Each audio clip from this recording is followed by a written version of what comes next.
from the garden. It's Christina from Sunshine and Flora. So it is Thursday of the week of my biggest market of the year. I am very busy prepping. I'm just getting ready to head out to the garden to actually harvest everything. So I wanted to take you along and show you everything I'm doing for getting ready. This video will be part one where I show you all of my prep work and all of my planning, and then we will go out and harvest everything and I'll show you everything that is coming out of the garden.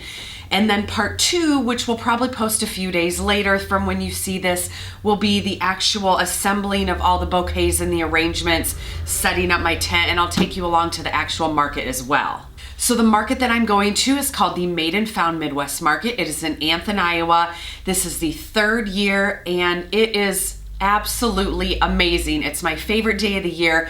This market is made up of anything handcrafted, homegrown. It has refurbishers, pickers.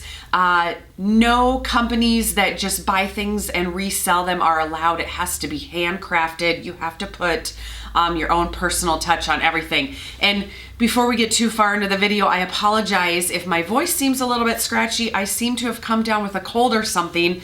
So if my voice sounds a little bit lower than normal or scratchy, that is why. But anyway, I just wanted to share with you all the prep work that I've been doing, and then we're gonna head out to the garden and harvest. So I have been busy the last couple weeks actually getting things really organized. I'm probably what you call an excessive planner. I just have so much going on in my life with my full-time business, this business, multiple other projects, boards I serve on, that I just really need to be organized. So I have my folder here and I just wanted to share with you guys a little bit how I get ready for these big markets. So you can see I have various lists made. I have a packing list, which basically I kind of notate what I took the last 2 years, and then everything is actually set over in a pile already and ready to go. So today's Thursday, harvest day. Tomorrow and Friday, when I assemble all the bouquets, I also need to go to the market site and set up my actual booth. So all of that is ready to go already and ready in my car, but I like to just make a list of everything that I want to take. That way I know I don't miss anything. So I have like my tents and my sandbags for weights and my ratchet straps and tie downs and all of that. But then I also kind of list everything I want in my booth. So my colored tablecloths, my burlap for decoration, my square card swiper, just anything. So the packing list definitely helps me stay organized.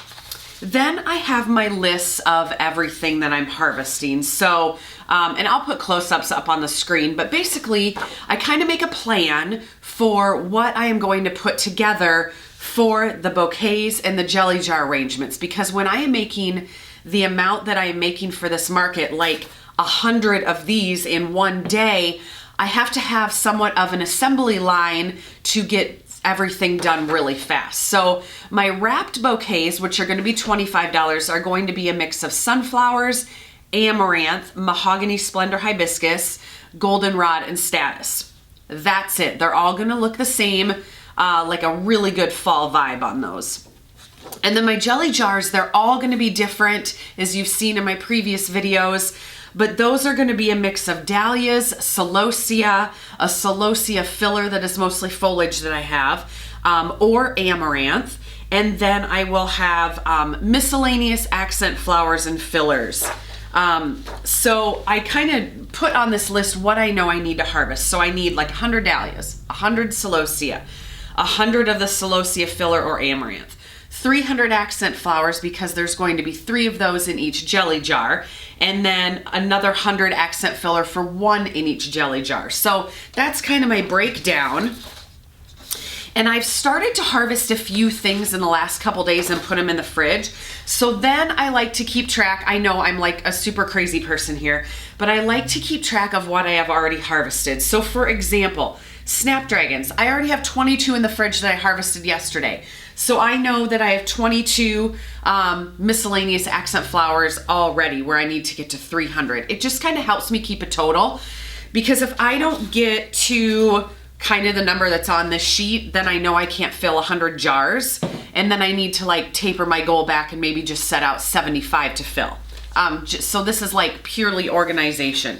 kind of up in the top here, I've notated how many sunflowers that I have, how many dahlias, and then these are all the flowers. I just kind of make a list in my head of what will go in the jelly jar. So like zinnias, I have marigolds, heliopsis, gomphrena, dara, feverfew, like anything that's in the garden is getting harvested today. So those are just kind of my separate lists. And then here's just another separate list of kind of what is all going in there. So aside from that, I drew out a diagram in Photoshop that is going to be somewhat what my booth layout will be. Since tomorrow is setup day at the market, we have to have our structure and tables and everything set up, and then we just bring in our products Saturday morning. It's about a 25-minute drive. So driving down and back and setting all that up is about 2 hours out of my day. And so I really want to be organized to know how exactly my booth is going to be set up so I can get in and out of the setup area as quick as I possibly can to come back here and finish making everything. And my booth is pretty much going to be the same as last year. I'll pop a picture up on the screen. This is what my booth looked like last year. It is a 10 by 20 booth space. I put two 10 by 10 tents together. And then I have 3 6-foot tables and 1 4-foot table. And you'll see I just have a mixture on those tables of all of my jelly jar arrangements. I have various buckets and stands where I have the actual bouquets, and then I have mini pumpkins and small to medium-sized pumpkins also. Now this year I won't have quite as many of the small to medium-sized pumpkins as I did last year. That's okay. Every year is different. I'm hoping that I can make up for that with making more of these jelly jar arrangements. So I'm going to throw a picture of this diagram up on the screen. This is what my plan is for my booth this year. Pretty much the same. You can see the tables go right through the middle of the booth. So I have a work area in the back because I don't put all of the jelly jar arrangements out at once. And then this year I'm going to have some crates down in front of the tables for a layering effect where I can put buckets of flowers. And I will show you all this in the second video, but I think it's going to be a really great layout. Now, before we go out and harvest flowers, Saturday's forecast is 80% chance of rain, which is pretty much a bummer. So we'll just have to see how the forecast goes. I still think that I'm going to take all the flowers that I possibly can. There's a chance of storms in the morning and moving out by the time we get there to bring in all of our product. And then there's supposed to be severe thunderstorms moving in sometime in the afternoon. The market opens at 10. So, you know, depending on the forecast, are the storms going to move in at noon or 2 or 4? I mean, you just don't know. So we're not really sure how long we're going to get to sell. It's kind of just up in the air. So anyway, you will see all of that in video too, but all of us vendors, I'm sure all 80 of us are really crossing our fingers that the storms stay away as long as possible. Quick, one more thing, I already said that before we get out into the garden to harvest. The other thing that I have prepped are the jelly jars for my arrangements. So these I just purchased off Amazon. I will put a link in the description below. I believe these are the 12-ounce jelly jars. And again, I'm hoping to make 100 of these. Last year, I brought 82 and completely sold out. And I do like to dress them up a little bit with kind of a vintage inspired ribbon. So I have this one, I have just a plain burlap one, I have a red burlap one, and then I have some that kind of have a double. So there's like 4 or 5 different ones. But I think they're just gonna be really cute. It just dresses it up a little bit. So I have 100 of these done. So those are ready to fill with flowers tomorrow. But anyway, that is enough of me rambling. You've seen my whole plan. Let's head out to the garden to harvest everything that I possibly have. And then we'll come back in here and I'll show you everything that I did.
Okay, you guys, so I'm done harvesting for today. I want to go ahead and show you everything that I have ready to go so far.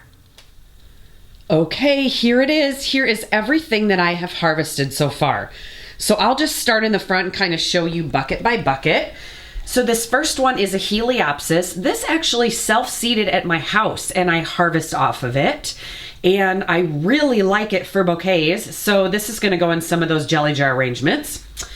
Then I have a bucket of zinnias here and another bucket of zinnias here. These are looking really good. A lot of them are Bennery's Giants, but I had a whole bunch of the Queen Lime Orange Flushback, which are always my favorite.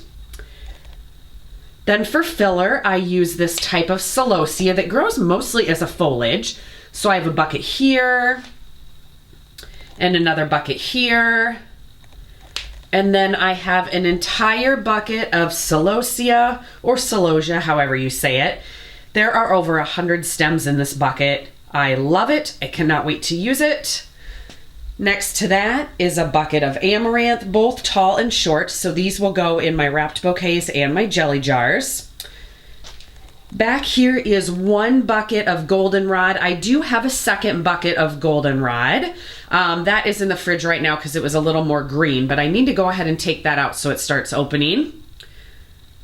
I have this beautiful bucket of Mahogany Splendor Hibiscus. If you do not grow this plant, you need to. Oh my gosh, it is so beautiful. I absolutely love this for a fall look. And then the last bucket I have is an entire bucket of Status. And I almost forgot, I have a little bit of yarrow and a little bit of feverfew harvested, and I have a whole lot of dahlias in the fridge. So I actually stopped harvesting for the day, which is why I just have a partial bucket of the feverfew and yarrow. We are supposed to get very heavy rain overnight, Friday into Saturday. So they have changed the setup just a little bit. We are now not required to set up during the day on Friday because of the storms that could roll in that could, you know, destroy our tents or blow things away. I mean, you just never know. We are able to set up Saturday morning now. So I will have more time tomorrow than I thought to get ready. So I stopped harvesting for today. I'm gonna finish harvesting tomorrow morning. And then my plan as of right now is to set up Saturday morning. We also are now forecasted to get some really severe weather on Saturday, like late morning, right when the market starts. So I hope I'm still able to go. I hope they're still able to have the market. We will see. As of right now, they say it's on rain or shine, but we're just kind of all, I've talked to quite a few other vendors, we're just kind of all waiting to see what the forecast says. So anyway, cross your fingers that everything happens and I have all of these buckets of flowers and a place to take them.